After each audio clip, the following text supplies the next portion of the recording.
Hi வணக்கம். இது நம்ம வில்லேஜ் விஐபி. இன்றைக்கி நம்ம வீடியோவில் பார்க்க போகிறது KFC style boneless crispy chicken. So எப்படி பண்ணலான்னு பார்க்கலாம் வாங்க. ஃபஸ்ட்டு நம்ம அந்த கேஎஃப்சி சிக்கன் பண்ணுறதுக்கு என்னென்ன பொருள்லாம் போட்டு மிக்ஸ் பண்ணலான்னு பார்க்கலாம்.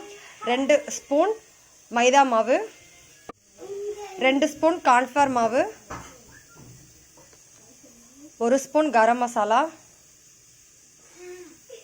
2 ஸ்பூன் மிளகாய் பொடி, 1/2 ஸ்பூன் மஞ்சள் பொடி, 1 ஸ்பூன் பெப்பர் பொடி, உப்பு தேவையான அளவுக்கு போட்டுக்கோங்க. இப்போ அதை ஃபுல்லாமே நல்லா மிக்ஸ் பண்ணி விட்டுக்கலாம். நான் 1/2 கிலோ சிக்கன் அப்படிங்கிறதுனால 2 முட்டை ஊற்றிருக்கேன். 1/4 கிலோ சிக்கன்னா 1 முட்டை அடித்து ஊற்றினாலே போதும். ஃபுல்லாக மிக்ஸ் பண்ணிக்கணும். இப்போ இதை நல்லா முட்டையோடு சேர்த்து நல்லா அடித்து வச்சாச்சு. இப்போ நம்ம சிக்கன் இந்த மாதிரி நீளமாக கட் பண்ணிக்கோங்க. அப்போ தான் நல்லாயிருக்கும். இப்போ நம்ம எடுத்து வச்சுருக்க சிக்கனை நம்ம மிக்ஸ் பண்ணி வச்சுருக்கிறதில் சேர்த்துக்கலாம்.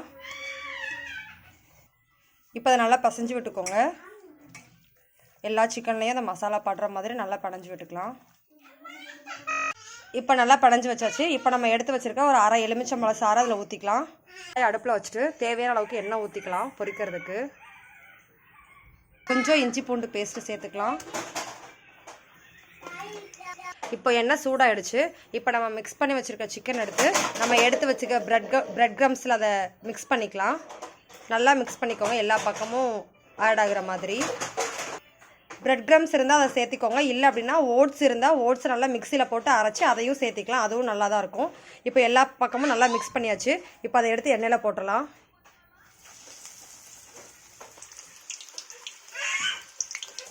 மீடியம் ஃப்ளேமில் வச்சுக்கோங்க. நல்லா ப்ரௌன் கலர் ஆகிற வரைக்கும் நல்லா பொரிச்சுக்கலாம்.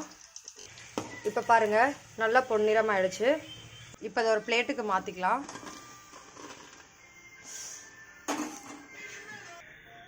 இப்போ பாருங்கள் நம்ம சூப்பரான கிறிஸ்பியான KFC style chicken crispy ready ஆகிடுச்சு. ரொம்ப ஈஸியாக இருக்கும். உங்கள் வீட்டில் ட்ரை பண்ணி பாருங்கள். ட்ரை பண்ணி பார்த்துட்டு எப்படி இருக்குன்னு கமெண்ட் பண்ணுங்கள். இந்த வீடியோ உங்களுக்கு பிடிச்சிருந்ததுன்னா லைக் பண்ணுங்கள், கமெண்ட் பண்ணுங்கள், ஷேர் பண்ணுங்கள். சப்ஸ்கிரைப் பண்ணி மறக்காமல் பெல் ஐக்கானை ப்ரெஸ் பண்ணுங்கள். தேங்க்யூ.